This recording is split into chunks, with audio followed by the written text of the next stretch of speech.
Wakching Catalan theology nhiều yang seusa yang phai hai seusa ne pai bulan si hau tam nang. Hada video clip kaya kawang kasa mayong bu asai de menyong pa dedigen ne meng bu ngonang. Ti yanang. Wakching Catalan yoma theology nhiều bu uwang pa. Certificate of Theology Jorhat Assam Yayange 1956-57. Kunya ngau lai le puma Reverend Longri Fai chama pai.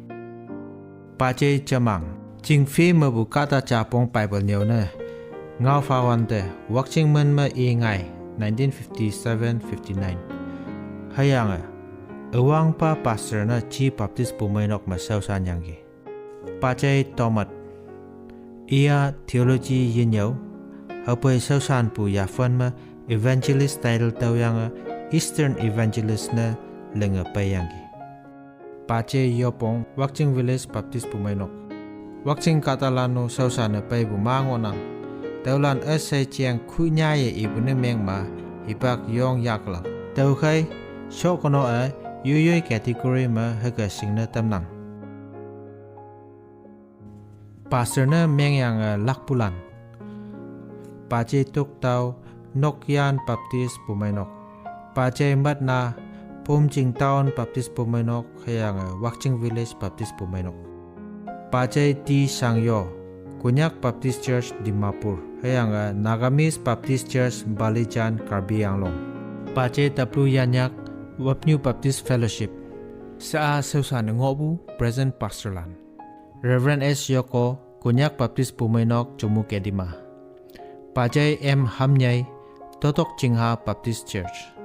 Pache H. Jingan Wapnew Baptist Fellowship Jingang Yana Soul Harvest Church Dimapur Sa Siko Wunyu Lanman Sausan Yang Pai Hai Sausan Ngobulan Heke Ngonang New Masi Pengna Wakching Village Baptist Pumainok Wai Liang Jinglong Pumainok New Ma Wai Nyawan Longwa Baptist Pumainok New Ma El Nyolong Ngangjing Baptist Pumainok Nyuma Angfen Wakching Village Baptist Pumainok Nyuma Taplu Linyu Luak Pumainok hayang Wanching Baptist Pumainok Nyuma Nyamlem Saiching Kunyak Baptist Pumainok Kohima Shuyang YP Wakching Town Baptist Pumainok Nyanao Monglong Tanhai Baptist Church Nyuma Ti Pengna Mon Village Pumainok Angyong NN Jenmoho Baptist Pumainok Nyanao S. Pongchai Jingtang Baptist Pumainok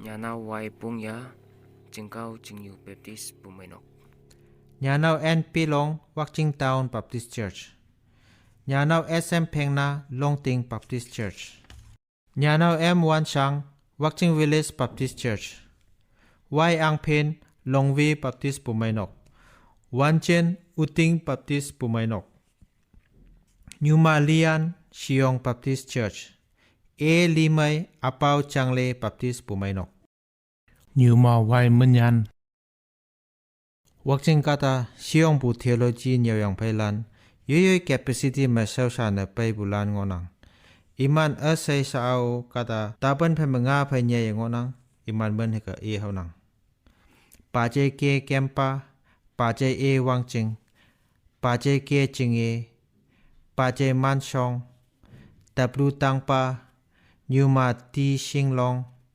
Jainao Jingmai HP Nyanao Mencai Taplu Ti Mr. Y Jingen CM Sangkok Jainao Ti Yongna Shinglong CS M Hamchong Jainao Pongmak Monglong M Miss Suyan Liang YP Pengna Suijing MS Nyayang PS Manpong Jainao CS Jingyoy Toang YP Tomat DL Wangyong CP Liang J Di Liang Ponom SL Pangwao Liang M Jingjay Matahu Songna HS Hunjai Shanglo Pacay Yongang Si Konyak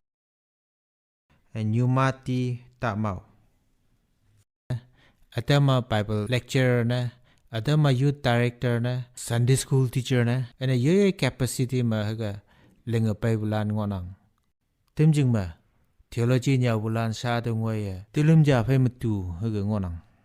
Aneo sa theological college ma ngo bulan no ma ngonang imano e kama yong ngoglak. Numana lengbu toy mai tai da bai o si na da video clip achanga bu ha bu cha hai le ngonang.